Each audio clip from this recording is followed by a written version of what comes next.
may this be one of the best moments of your life. You're listening to the Business Mirror podcast for a broader look on business with Senior Editor Dennis Estopase. Good day, I'm Dennis Estopase, and welcome to the BM Broader Look podcast.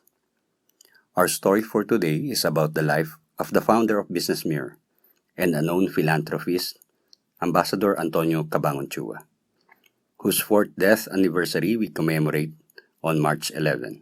The story, titled Ambassador Antonio Cabangon Chua, No Dream Too Tall, was written by Joel Salud, Editor-in-Chief of Philippine Graphic, and was published in the BusinessMirror newspaper on October 28, 2015. Mr. Salud reads his story, the online version of which could be found at www.businessmirror.com.ph. Let's get on with the story. Here is Mr. Joel Salud. No elegy to a successful man will ever be complete without paying homage to the woman behind these great accomplishments. This is true in the life of Ambassador Antonio L. Cabangon Chua, Chairman Emeritus of the ALC Group of Companies. His mother, Dominga Lim Chua, had occupied a special spot in all that the ambassador had achieved. It is therefore no surprise that this beloved matriarch had left her imprint in all that the ambassador had learned and accomplished in his lifetime. His story began years before the Second World War. Thomas Chua, a middle-class Chinese businessman, met the young and beautiful Dominga Lim before the war. Their only child, Antonio, was born out of wedlock in 1934 at the Philippine General Hospital. Antonio was named after Saint Anthony de Padua, his mother's patron saint. Their life as a family was relatively peaceful and comfortable until the day Tomas Chua was reassigned to Apalit, Pampanga to manage a lumber business there. Even in his absence, the family hardly lacked for daily necessities. Tomas sent mother and son adequate amounts of money and rice. Dominga reserved what was more than necessary for neighbors in need. The supplies were such that even when war broke out with the Japanese, a time when life was fraught with hardship for most Filipinos, the family had more than sufficient food and resources. Thanks to the young boy's enterprising mother, they hardly lacked for nothing. But as soon as the war broke out, life took a drastic turn. The father had disappeared and the resources and supplies dried up.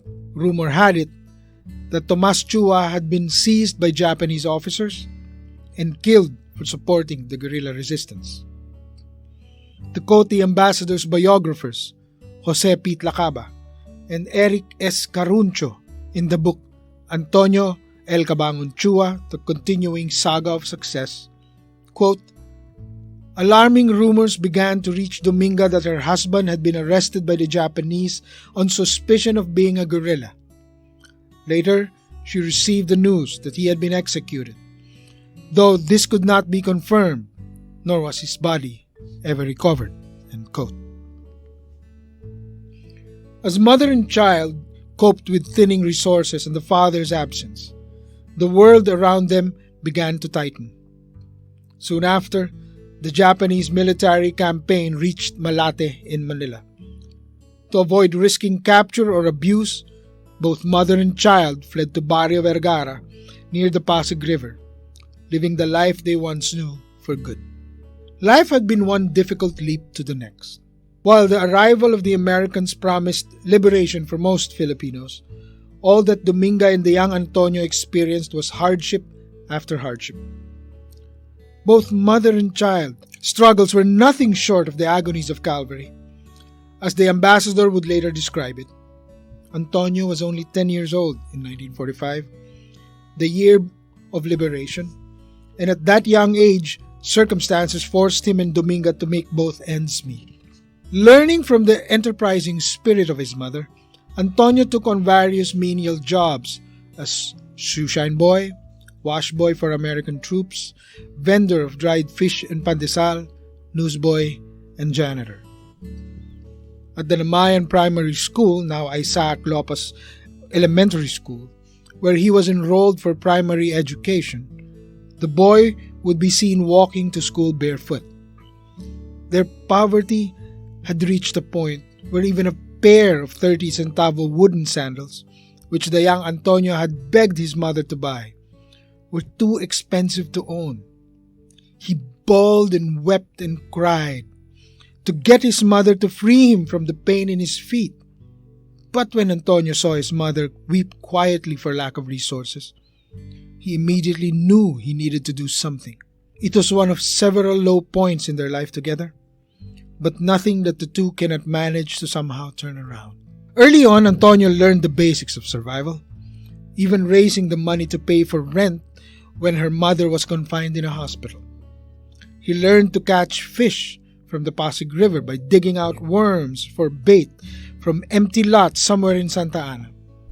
Dominga, who hardly cooked a meal in her young life, took on the task of whipping up sugared coconut patties, bukayo, as we call it, to sell.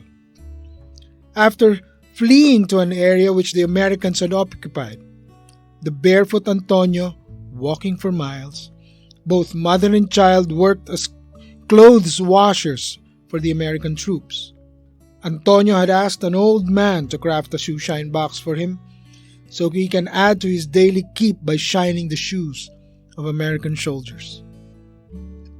National artist for literature Nick Joaquin, as quoted by Lacaba, said, and I quote, "In Joaquin's biography, Tony sounds like a Filipino Huck Finn, describing how he would dig in the mud for little worms, with which to bait his fishhooks, and how he immediately gutted the catch and flayed the fish for drying.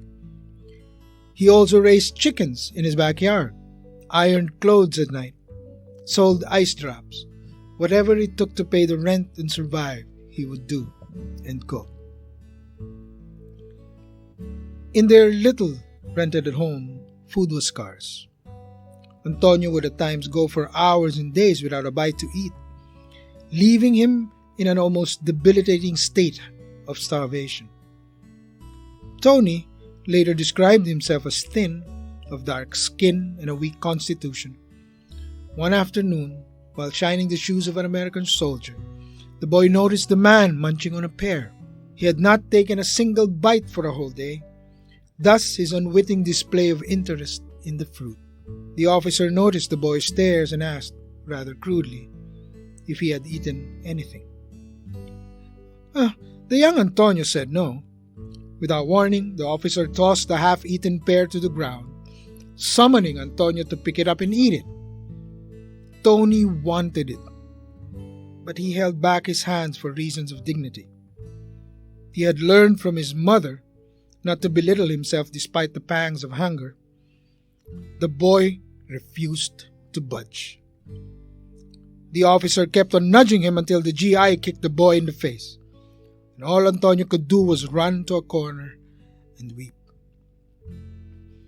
The lessons learned by the young Antonio during the years of survival proved vital to his rise in the world. But such lessons did not come easy. Each lesson learned was hard-fought and hard-won. They were brutal trainings heaped by people who were at least hostile to him and his poverty. At another time, the boy came home with nothing to eat the whole day. As Antonio searched the whole rented hut for some food, he chanced upon a milkfish stashed in the makeshift cupboards. The modest hut, made of nipa, which mother and child shared with another couple, was empty at the time. The boy took the milkfish and ate it, thinking it was reserved for him by his mother. Only later did he find out that the milkfish belonged to the other couple. Antonio's mother flew in a rage.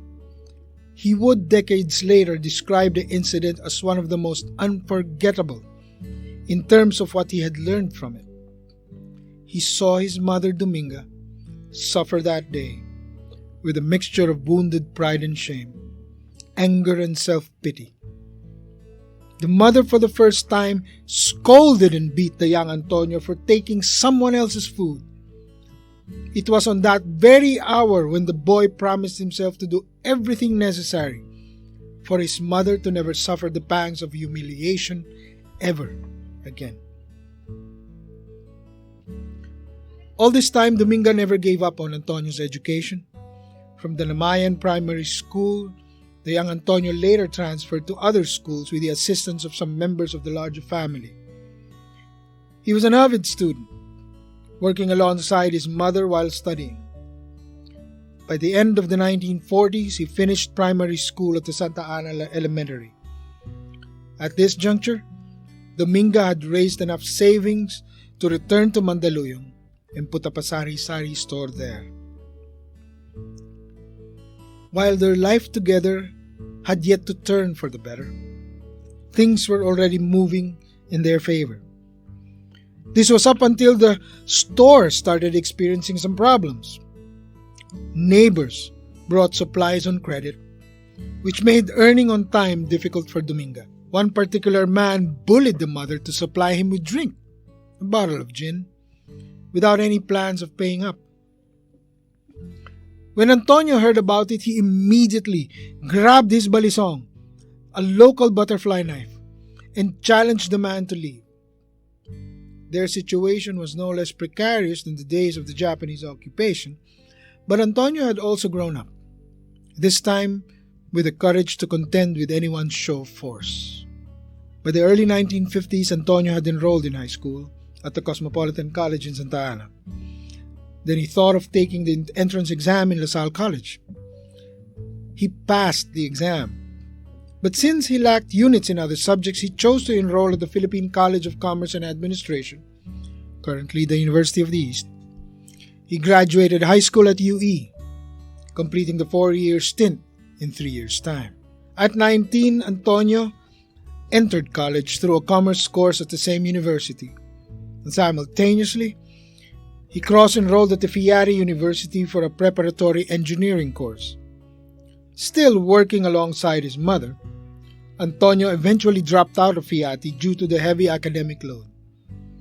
He shifted to vocational courses like automotive and diesel mechanic at the Guzman Institute of Technology. It was during this time when he also enrolled in Bohol colleges to take up steno and writing. In 1956, the young man graduated from UE with a commerce degree, major in accounting. Tony took the first big step to his rise to success. His knowledge of automobiles led him to purchase a passenger jeep that plied the Santa Ana, Paco, Pandacan routes. In conjunction with his work as a jeepney driver, Tony also got a job at the J.S. Zulwe Company, the only time he worked as an employee. In the middle of it all, Tony grabbed the first chance he got to take the certified public accountant exams. He failed on his first try. It was a crucial time for Tony to prove himself to his mother that he can do what he had promised himself to do: save his mother from a lifetime of misery. The failure to pass the CPA exam on this first try was a foolish one in Tony's estimation. The heavy workload, coupled with some boyish infatuation, brought him face to face with his first failure, one he miserably regretted. Thus, the determination to go at it once more. This time, he made himself a CPA. Alongside the prudence Tony had cultivated after years of living just to survive, his tenacity intensified. Tony scarcely knew how to surrender, to hang up the gloves. As life began to slowly turn to his favor, the young man began thinking of making it big in the world. And even as a student, Tony would recount decades later, he was already being eyed as a leader. His motley gang of friends felt in him a natural drive to lead, to take responsibility for his decisions and actions, to never surrender in the face of tremendous odds. And even as the odds were stacked against him, Tony soldiered on, mindless of consequences, using common sense and a pragmatic way of looking at a situation as his weapon. All this he had seen and learned from his beloved mother. Before reaching 25 in 1959, Tony, the once sunshine boy, wash boy, jeepney mechanic, fish and bread vendor, janitor, and certified jack of all trades, opened his first legitimate business venture with the help of friends, the Filipinas Pawn Shop at the corner of 1135 Heran, currently Pedro Hill Street, and General Luna in Paco, Manila. By the end of the year, Tony wedded Benny Angeles, who hailed from a Protestant family. They were married at the Central Church. After a year, Tony stood as a member of the Pawnbrokers Association of the Philippines. On October 11, 1960, their son, Willie, was born. The world of profit and business was nothing new to Tony, but the world of profit through sheer greed was. In his search for more lucrative business ventures, he chanced upon an idea that seemed viable at first. Only later did he realize that such a venture can turn against him at any moment. In the early 1960s, years after he put up his pawn shop business, Tony leaped into the nightclub scene. His first venture was the Golden Key, an exclusive men's club. The business did not turn out as he had expected, but before that, his mother, Dominga, beloved of his life, succumbed to cancer on December 4, 1962. She was buried in a small public cemetery in Mandaluyong. Soon after, Tony received his first commission as member of the Philippine Constabulary. Shortly after the Golden Key, he opened a movie productions company called Perlas Productions with friend Frenia Moranto. Tony had been an avid fan of the movies during his young life. On rare occasions when mother and son had some spare time, they would see a movie together in Mandaluyong's old Riverside Theater, which Tony later brought to jumpstart his own string of movie houses. Golden Key, however, ran into trouble and finally closed. But 3 other nightclubs opened: Red Carpet, Red Key, The Sinner. Each one eventually closed shop. In 1960s and the 1970s saw Tony's leap from one business venture to the other. These were the years when his Midas touch ran full throttle. From the Hillcrest Hotel in 1964, Tony expanded by buying other hotels and motels. As expected, he ran into some difficulties along the way. His motel business almost did not see the light of day when fringe groups opposed it on moral grounds. He had sought the help of friends who directed him to certain media personalities who may be able to lend a hand. Truth to tell, he had meant his first motel business to cater to foreign patrons, particularly the Japanese bigwigs working on a project for the Pasig River. He explained aside to then columnist Amado Hernandez, who later would become National Artist for Literature. Tony said that whatever immoral acts are done in motels were also being done in big hotels, and the place itself can never be immoral. Hernandez wrote a column on the matter, taking Tony's side in the argument. His friendship with Hernandez opened to Tony the door to the media industry. His motel-hotel business flourished. This led him to count and look into other ventures that included commercial fishing, communications, lumber, and oil exploration. Tony would later build the Eternal Gardens Memorial Park project. Within 5 years, the endeavor became the fast-selling memorial park in the country. By 1980, Eternal Gardens was making an average of $3 million in monthly sales. In 1984, it sold 10 million pesos worth of memorial lots in just one place, Piñan, Laguna. Shortly after this momentous achievement, Tony formed the Health Maintenance Incorporated, which led to the creation of Fortune Care. He bought Fortune Insurance, thereby organizing Fortune Life and Fortune Clare, including the auto dealership General Cars or Gen Cars. He now had the means to purchase the majority shares of Supercars, franchise dealer of General Motors. By the end of 1984, Fortune Life and General Insurance Company became the first holder of a composite license in the country. His work to propagate the canonization of Blessed Lorenzo Ruiz opened the way for him to pay Pope John Paul II a visit in Rome. On June 12, 1985, he presented the Pope a replica of the Brown Madonna. Based on the biographies written by Nick Joaquin, Pete Lacaba, and Eric Caruncho, Tony had a secret dream: to be an artist. His fondness for the arts proved it. That in many ways he also wanted to be an artist, a writer, sculptor, painter. In the midst of running his business, he would spare some hours with writers and journalists and employ the works of numerous artists for his businesses. In his youth, he wrote poems in Filipino, a sort of tribute to a bloodline that included a great-grand-uncle who stood as a popular poet in his day. This secret dream led him to put up a media conglomerate that was to rival the biggest in the country. The early 1990s saw him putting up the Philippines Graphic and Mirror magazines, Headline Tabloid, and his most ambitious project yet, the BusinessMirror newspaper.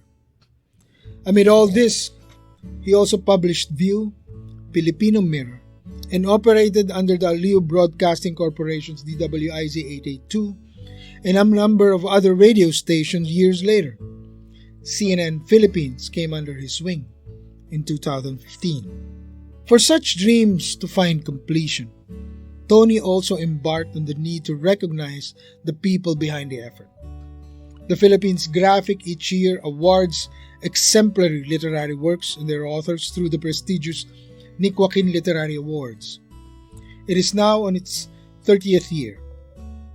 The Catholic Mass Media Awards, which bestow recognition to outstanding personalities in the field of print and broadcast media, also came under his wing.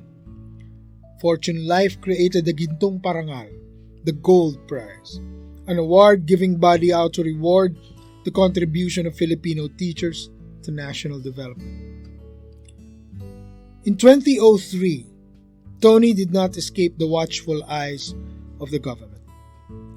For his exemplary contributions to national development, he was assigned by the Philippine government ambassadorship to the Lao People's Democratic Republic, or Laos. His appointment was confirmed in July of the same year, and he was conferred the Gawad Lakan Tagkan Award from the city of Makati also in 2003. Years later, in 2006, he was named one of the 60 most outstanding alumni of the University of the East during the university's 60th foundation anniversary. A year later, Tony launched a scholarship of Laotian students enrolled in Philippine universities. This was also the year he began developing the Batulao Monte Grande Resort. In 2007, the city of Mandaluyong conferred on him the Order of Tatlong Bayani, a Laureano Gonzalez Award in the field of business and media. In early 2019, 3 years after his passing, Amba, as we fondly called him, continues his generosity through his family. Our new chairman, D. Edgar A. Cabangon, signed a grant with the University of Santo Tomas aptly named the Ambassador Antonio L. Cabangon Chua, University of Santo Tomas Research Grant for the Humanities. The grant will run for 10 years and will finance research on culture and the arts and help the propagation of Philippine literature and the humanities. Ambassador Antonio L. Cabangon Chua was many things to many people, but in all his efforts, he was never anything but a dutiful son to his mother, Dominga. His last wish marked him as a man with deep-seated passion when he chose to be buried beside his mother in a small public cemetery fronting the San Felipe Neri parish in Mandaluyong. While Dominga Lim Chua never saw her son's rise to prominence in the field of business and media, The ambassador showed his gratitude to his mother by helping thousands of people in need. The untold wealth he shared was never anything but an expression of gratitude for all he had learned through his mother.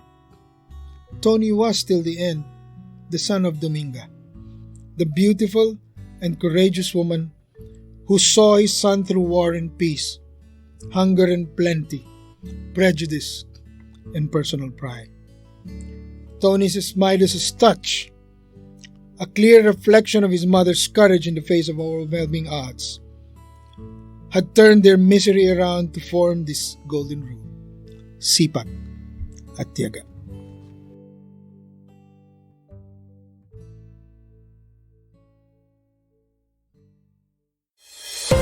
Thank you for listening to the Business Mirror podcast. For a broader look on business, follow us on Facebook and Twitter at Business Mirror. Until next time.